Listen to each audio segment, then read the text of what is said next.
Assalamualaikum warahmatullahi wabarakatuh. Perkenalkan, nama saya Rasyadiki Kurniawan dengan NIM 9820250004.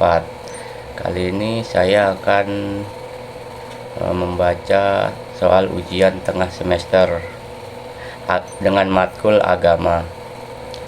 Di sini saya ingin menjelaskan yang pertama, satu, jelaskan sumber psikologi, sosial budaya, historis, dan yuridis tentang perlunya pembelajaran PAI di perguruan tinggi. Secara psikologis, di luar perbedaan pandangan tersebut terdapat pertanyaan secara psikologis. Manusia itu makhluk teogenetis atau teis, makhluk bertuhan, atau yang ateis.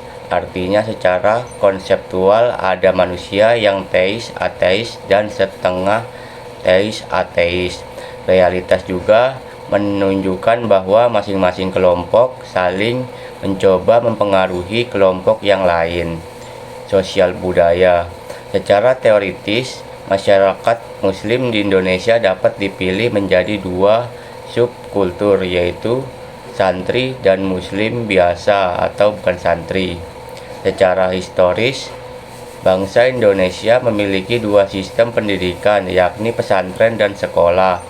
Pesantren merupakan model pendidikan asli bangsa Indonesia, sedangkan sekolah merupakan model pendidikan yang diadopsi dari penjajah Belanda. Yuridis. Sumber yuridis penyelenggaraan PAI di perguruan tinggi sebagai berikut. Yang pertama, Pancasila. Yang kedua, Undang-Undang Dasar 1945 atau hasil amandemen. Yang ketiga, Undang-Undang Nomor 20 Tahun 2003 tentang Sistem Pendidikan Nasional atau Sisdiknas. Yang keempat, Undang-Undang Dasar Nomor 17 Tahun 2007 tentang Rencana Pembangunan Jangka Panjang Nasional 2005 sampai 2025. Nomor 5, PP 05 tahun 2010 tentang Rencana Pembangunan Jangka Menengah 2010 sampai 2014. Nomor 6, PP nomor 19 tahun 2005 sebagaimana diubah dengan PP 032 tahun 2013 tentang Standar Internasional Pendidikan.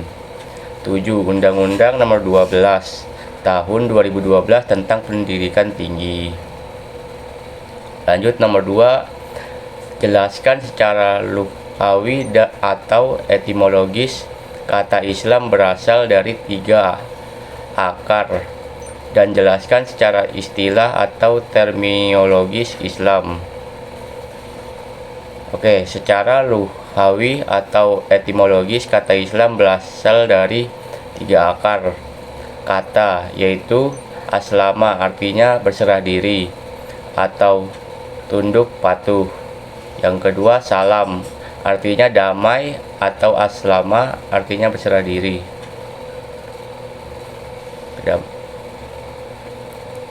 Atau kedamaian. Dan C, salamah artinya selamat dan keselamatan. Adapun secara istilah atau terminologi, Islam adalah agama yang diturunkan oleh Allah Subhanahu wa Ta'ala kepada Nabi Muhammad SAW melalui malaikat Jibril alaihissalam. Kemudian Nabi Muhammad SAW menyampaikan agama Islam itu kepada umatnya melalui pengajaran, bimbingan, dan teladan. Pertanyaan nomor 3, apa yang dimaksud al-umru bimakhasidiha atau segala urusan tergantung kepada tujuannya? Al-yakinu la yujalu bish asyak, yaitu keyakinan tidak dapat dihapus dengan keraguan. Dan al-masyaqatu tajibut tasyir, atau kesukaran itu menarik kemudahan. Ad-daharu yujala, kemudaratan itu harus dilenyapkan atau dihilangkan. Al-addatu muhamah, adat kebiasaan itu ditetapkan sebagai hukum. Pertama, al-umru bi maqasida, segala urusan tergantung kepada tujuannya. Kaidah ini menghendaki agar kita ramal didasari oleh niat karena Allah lillahi ta'ala, yakni niat untuk mendekatkan diri kepada Allah dan untuk Allah semata, bukan karena pamrih. Bagaimanapun bagusnya suatu amal, tetapi jika didasari niat buruk, yakni bukan untuk Allah, maka rusaklah amal itu di sisi Allah Subhanahu wa taala. Al yakinu la yujalu bisyak, keyakinan tidak dapat dihapus dengan keraguan. Misalkan Anda yakin sudah berwudu, kemudian Anda ragu apakah berkentut atau tidak berkentut. Dengan kaidah ini, sudah berwudu adalah suatu keyakinan, sedangkan berkentut adalah suatu keraguan. Putusan yang harus Anda pilih adalah Anda sudah berwudu dan tidak berkentut. Yang ketiga, al-masyaqqatu tajibut tasyir, kesukaran itu menarik kemudahan. Dari kaidah ini memuncullah rukhsah kemudian yang meringankan. Misalnya mengqashar sholat di perjalanan atau sholat yang 4 rakaat menjadi 2 rakaat. Bolehnya duduk dengan lain jenis di kendaraan umum dan lain-lain. Adapun faktor yang membuat sukar adalah berpergian, sakit, terpaksa, lupa, ketidakmampuan, dan kesukaran lainnya. Keempat, ad-daharu yujalu, kemudaratan itu harus dilenyapkan atau dihilangkan. Kaidah ini sangat berperan dalam muamalah, seperti memberantas praktik curang dalam bisnis.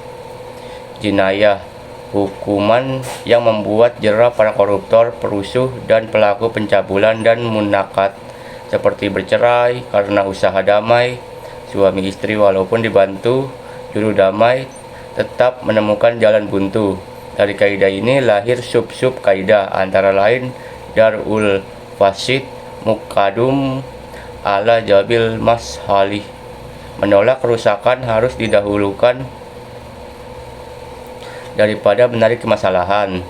Misalnya, lebih mengutamakan membayar honorium guru mengaji di masjid-masjid secara wajar dengan mempertimbangkan upah minimum untuk menghilangkan kemiskinan guru mengaji harus didahulukan daripada memerintah bangunan masjid, atau untuk syar kemegahan itu ditetapkan sebagai hukum. Misal ketika kita sebagai tamu disuguhkan makanan, maka kita boleh makan tanpa menunggu dipersilahkan oleh tuan rumah karena adat istiadat menetapkan demikian. Selanjutnya pertanyaan nomor 4. Jelaskan menurut Gunawan tentang spiritual.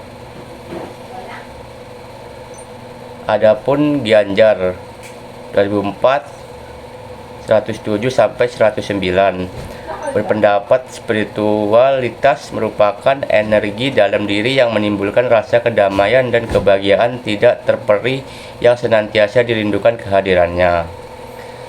Selanjutnya nomor 5, apa yang ditawarkan oleh Syed Hossein Nasr, terapi spiritual untuk mengatasi problematika manusia. Jadi sejalan dengan itu, Syed Hossein Nasr juga menawarkan terapi spiritualitas untuk mengatasi problematika manusia modern. Ia menghimbau manusia modern untuk mendalami dan menjalankan praktik tasawuf, sebab tasawuflah yang dapat memberikan jawaban-jawaban terhadap kebutuhan spiritual mereka. Lanjut untuk nomor 6, apa yang dimaksud dengan akhlak menurut Imam Al-Ghazali? Menurut Imam Al-Ghazali, akhlak adalah bentuk jiwa yang darinya muncul sikap dan perilaku secara spontanitas dan disertai dengan perasaan nikmat dan enjoy ketika melaksanakannya. 7. Dalam kitab Mijanul Amal, Al-Ghazali menyebut bahwa as-sa'dah atau bahagia terbagi dua. Jelaskan. Dalam kitab Mijanul Amal, Al-Ghazali menyebut bahwa as-sa'dah atau bahagia terbagi dua. Pertama, bahagia hakiki, dan kedua, bahagia majasi. Bahagia hakiki adalah kebahagiaan ukhrawi, sedangkan kebahagiaan majasi adalah kebahagiaan duniawi. Kebahagiaan ukhrawi akan diperoleh dengan modal iman, ilmu, dan amal. Adapun kebahagiaan duniawi bisa didapat oleh orang yang beriman dan bisa didapat oleh orang-orang yang tidak beriman. Selanjutnya nomor 8. Menurut Arabi, ada dua tingkatan manusia dalam mengimani Tuhan. Jelaskan. Oke, nomor 8. Syekh Ibn Arab atau abad ke-14. Ia menyebutkan ada dua jenis manusia, yakni insan kamil dan monster setengah manusia. Jadi, kata Ibn Arabi, jika tidak menjadi insan kamil, maka 106 manusia menjadi monster setengah manusia. Insan kamil adalah manusia yang telah menggagalkan kemonsterannya. Konsekuensinya, di luar manusia yang telah